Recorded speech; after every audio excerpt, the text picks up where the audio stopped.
Bonjour et bienvenue dans Hidden Palace. De nos jours, les scénarios de jeux vidéo sont de plus en plus complexes et alambiqués pour plaire à un nouveau public plus mature et surtout plus exigeant. Mais ça n'a pas toujours été comme ça. Il fut un temps où la seule trame scénaristique pouvait se résumer en DED, il faut comprendre par là Demoiselle en détresse. Un chevalier devait aller au secours de sa DED et point final, rien de plus. Un des premiers chevaliers servants était en fait un charpentier et vous le connaissez certainement puisqu'il s'agit maintenant d'un plombier qui porte une moustache et qui a changé son nom de Jumpman en Mario.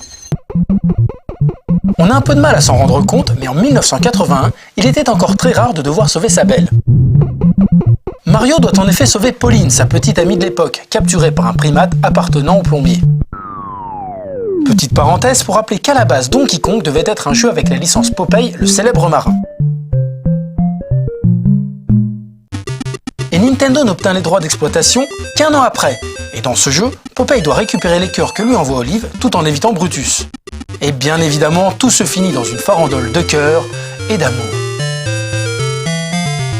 Et depuis Donkey Kong, on peut dire que les développeurs ne sont pas vraiment foulés pour nous trouver des histoires un tant soit peu originales. Et plusieurs jeux commençaient de la même façon, la copine se fait enlever et il faut aller la sauver.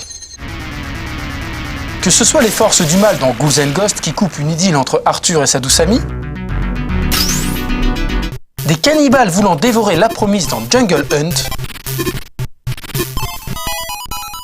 ou encore même des robots qui sapent la première apparition d'Amy dans Sonic CD.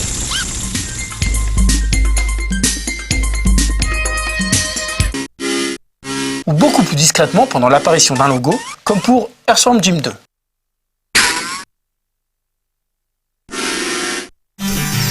À chaque fois, le principe est le même, affronter 1001 dangers pour récupérer sa belle. Et le héros des années 80 est prêt à affronter les diables, les indigènes, les aliens et même le temps pour se retrouver dans les bras de son amour.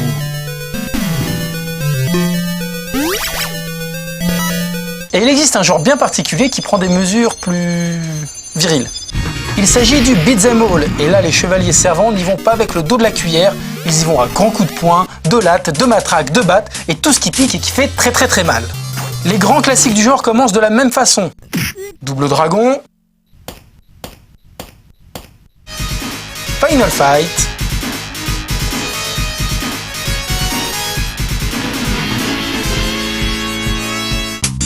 Digiboy,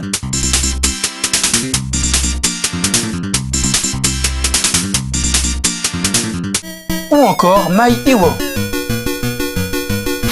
Dans ce dernier, il n'y a même pas de répit, même pas le temps de profiter du soleil couchant avec sa copine, qu'elle se fait déjà réenlever aussi sec par des voyous, des ninjas ou même des singes de la planète des singes. Il existe une autre particularité dans l'enlèvement de DED dans les jeux vidéo.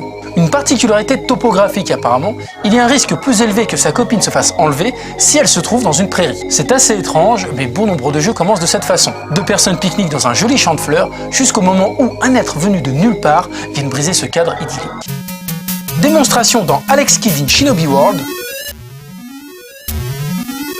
Dynamite Ducks,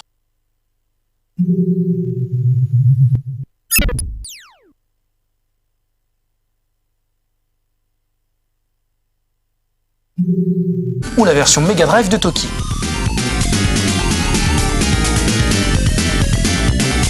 Dans la version arcade, il n'y a d'ailleurs pas de chant de fleurs, juste une femme qui se fait enlever.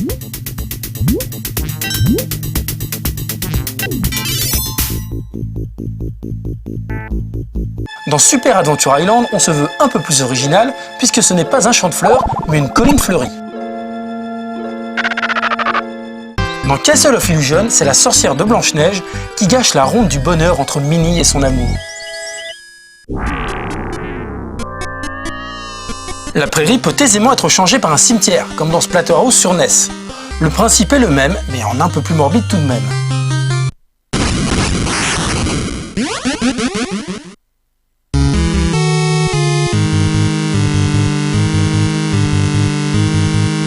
Même si cela fait un peu peur, la plupart du temps tout se finit bien, le chevalier retrouve sa princesse, d'innombrables bisous et de cœurs de partout, et d'ailleurs voici un petit florilège des plus belles retrouvailles. There is something special in the air. Dreams are my reality, the only kind